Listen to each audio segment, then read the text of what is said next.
Des del 1999, la trajectòria professional d'en Joaquim Alsina ha estat molt vinculada al sector de la neu. Durant 2 anys, des del 1999 al 2002, va dirigir l'Estació Catalana d'Esport Esquí, a terres lleidatanes. I més endavant va treballar durant 3 anys a l'Estació Aragonesa de Cerler. 2 experiències ben diferents que li van donar un coneixement directe del territori i de les necessitats de les estacions d'esquí i que van ser claus també en el seu nomenament l'any 2005 com a director de l'Associació Catalana d'Estacions d'Esquí i Activitats de Muntanya. Des de llavors, en Joaquim Alsina és el gerent d'aquesta entitat que des de Barcelona representa, gestiona i defensa els interessos comuns als seus associats a Catalunya, l'Estat espanyol o a l'estranger. Segons dades de l'ACEM, que és com es coneix l'entitat, la temporada passada les estacions catalanes van tenir 1,9 milions de dies d'esquí i van facturar 55 milions d'euros amb la venda de forfets. Moltes gràcies, Carme, per aquesta introducció en el perfil del nostre convidat d'avui, Joaquim Alsina. Moltes gràcies per visitar-nos. Moltes gràcies a vosaltres.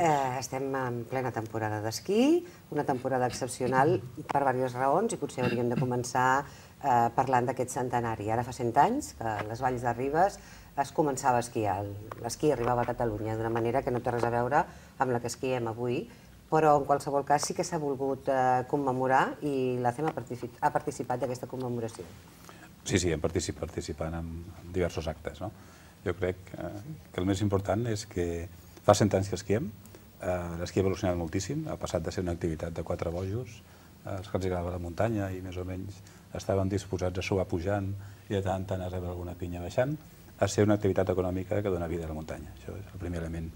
El segon element, home, jo crec que la natura està contenta, ens ha fet un regal, que és una temporada molt de fred, de molta neu, de fred abans de l'habitual, el mes d'octubre hem començat a les estacions el dia 8 de novembre, va obrir una sella, des de llavors la neu és immillorable, cada 2 setmanes neva una miqueta, continua fent fred i hem d'aprofitar. El centenari es fa un cop cada 100 anys.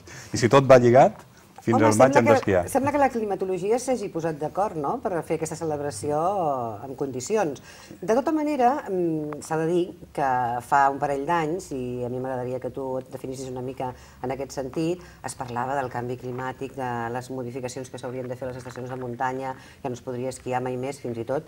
Hem de dir que hi havia un grup d'estacions franceses que van advertir que ells pensaven començar a transformar les seves estacions, no? Clar, davant d'aquestes nevades, davant d'aquest hivern tan excepcional, a mi m'agradaria saber què és el que pensen les estacions de muntanya. Nosaltres som més prudents. Ni fa 2 anys crèiem que haguéssim de desmuntar les estacions i en qualsevol cas recordem que el pitjor escenari ens deia que en 30 anys s'haurien de desmuntar perquè no hi hauria neu. Tampoc tants negocis tenen una garantia de viabilitat de 30 anys. Això també val la pena tenir-ho clar.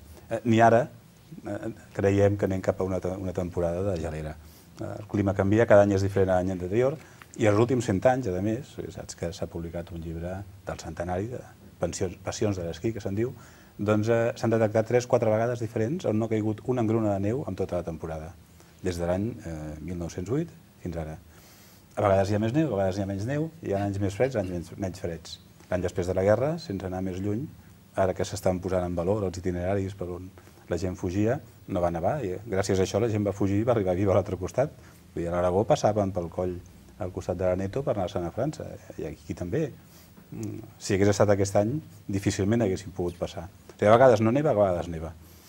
Quan neva s'ha d'aprofitar, com aquest any, i gaudir de la neu i anar cada setmana a esquiar, i quan no neva, doncs hem de patir amb la neu que produïm a les estacions, que afortunadament hi ha una tecnologia que avui ens permet, fins a cert punt, garantir el nostre producte. Aquesta neu també ens garanteix que la preocupació o la por que poguessin tenir les estacions de muntanya respecte a la crisi, doncs d'alguna manera s'hagi vist atenuada, tot i que sembla que sí que hi ha hagut baixada en les xifres de forfets venuts fins ara, no? A veure, la crisi evidentment afecta a tots els sectors, però en el nostre sector la crisi més important és la manca de producte, és la manca de neu. Fa 2 temporades, com tu comentaves, va ser una temporada amb molt poca pluviometria, poquíssim, amb una temperatura molt alta i vam tenir una temporada, jo diria que era la pitjor quasi bé en els últims 10-15 anys. Allò és la nostra gran crisi. Aquest any hi ha molta neu, amb la qual, si bé els comportaments dels esquiadors canvien, han canviat, estem contents. Vull dir, està sent una temporada que no és gens dolenta per nosaltres, inclús hi ha alguna estació que és una temporada quasi rècord, com pot ser Valtier o com pot ser Port del Comte d'altres, no tant. Globalment estem contents amb aquesta estació i pensem que continuarem així, perquè fins ara no hi ha hagut un gran canvi de tendència. El fet d'obrir el dia 8 de novembre a Masella, doncs vulguis que no va permetre estar molt als mitjans, vull dir, vam estar moltíssim als mitjans, en positiu, no en negatiu, com sabeu, vam estar fa 2 anys per la manca de neu, i està havent-hi ambient de neu, estan oberts molts esquiadors a tot arreu. Llavors, com et deia, poder es canvia els hàbits. Ha baixat el que l'esquiador es gasta a la restauració, ha baixat el que l'esquiador es gasta a lloguer d'esquís, en temes complementaris, però esquiar s'ha d'esquiar i el forfet s'ha d'adquirir, amb la qual cosa venen i esquien. A Catalunya hi ha 404 quilòmetres de domini esquiable per la pràctica de l'esquí o de l'esnou i uns 211 quilòmetres amb estacions d'esquí, o sigui, circuits marcats. Aquestes infraestructures, any rere any, es van renovant de la manera desitjable? Les estacions de muntanya tenen cura i inverteixen quantitats importants? A veure, el fre a la inversió a Catalunya no és tant la disponibilitat o no dels recursos econòmics, perquè aquí a cada casa és un món. Hi ha estacions que tenen molts recursos i hi ha estacions que necessiten tenir més imaginació per trobar-los, sinó que el nostre fre sempre és el disposar de permisos de l'administració pública per fer actuacions.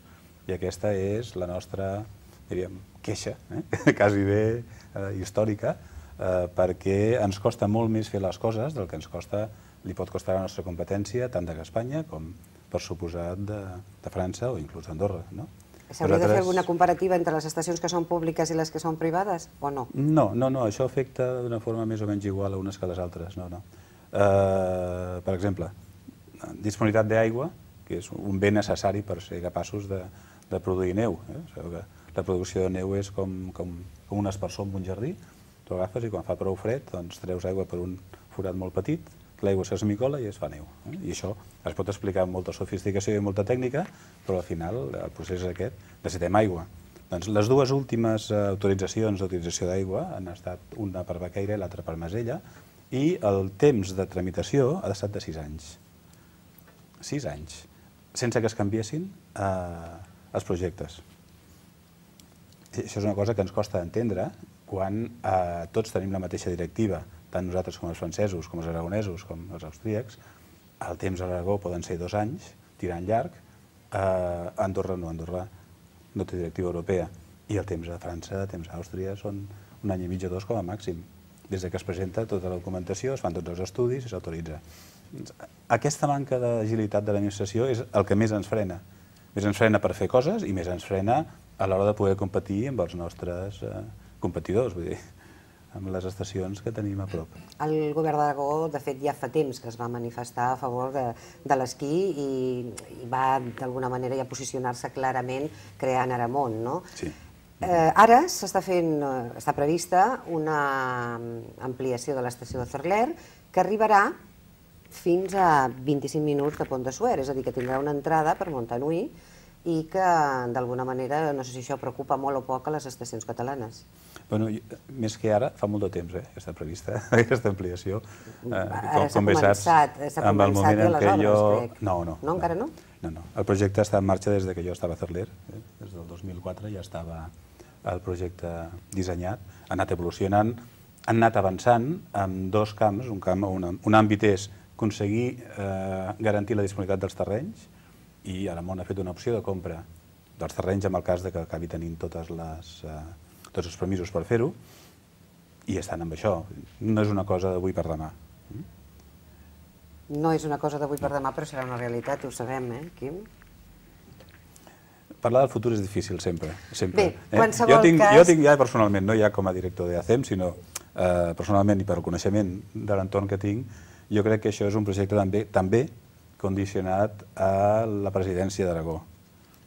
Molt condicionat a la presidència d'Aragó. Per raons òbvies. Per raons òbvies. No oblidem que Marcelino Iglesias és esquiador, que era monitor a la Vall d'Aran. Era monitor a Tuca, i és de Bonança, que és un poble que està just a l'òrbita de Montanui. En la carretera de Castejón de Sos, que és per on s'accediria justament en aquesta ampliació de Cerler. Ell ha dit que no es torna a presentar. Ja ho veurem.